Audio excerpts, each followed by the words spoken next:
Sa tanggapan ng NBI ang destinasyon ng DJ content creator na si Jelly Au ngayong Valentine's Day. Sinampahan na niya ng reklamo ang nobyo niyang nanakit sa kanya sa loob ng sasakyan. Nasa frontline ng balitang yan, si Elaine Fulgencio.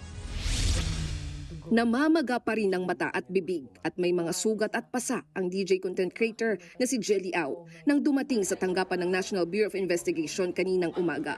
Formal siyang nagsampa ng reklamo sa kanyang fiancé na si Jam Ignacio. Kaugnay ito ng umano'y pambubugbog sa kanya ni Ignacio noong Miyerkules habang nasa loob ng sasakyan. Kinukuha niya yung buhok ko, parang kinukuha niya tapos ginaganon niya ako habang nagdadrive siya.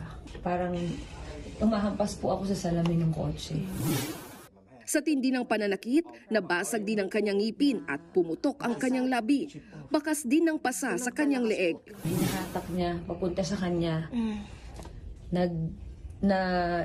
Parang nagsasakalan parang gusto niya akong sakalin. Ako hawak ko kasi nasasakal na ako Parang feeling ko mamatay na ako.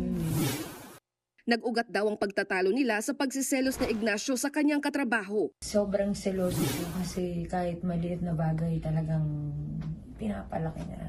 Kahit po sa work ko, pag may kumakaway sa akin sa gig, nagagalit siya.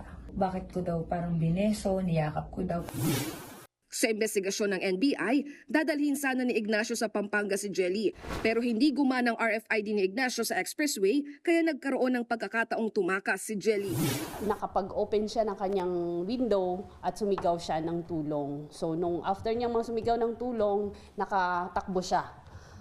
Kaya tinulungan siya. Then natakot din yung kanyang boyfriend, kaya tumakbo din. Patuloy pa ring pinaghahanap ng mga otoridad si Ignacio. Panawagan naman ni Jelly sa kanyang fiancé. Gusto ko lang, Jam, harapin mo yung ginawa mo sa akin. Yun lang. Para hindi mo na magawa sa ibang babae. Reklamong paglabag sa Anti-Violence Against Women and Their Children Act ang kakaharapin na Ignacio. Nagbabalita mula sa Frontline, Elaine Fulgencio, News 5.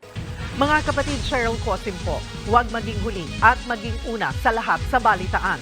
Para sa tuloy-tuloy na talakayang sa Frontline, mag-follow at mag-subscribe sa social media pages ng News 5.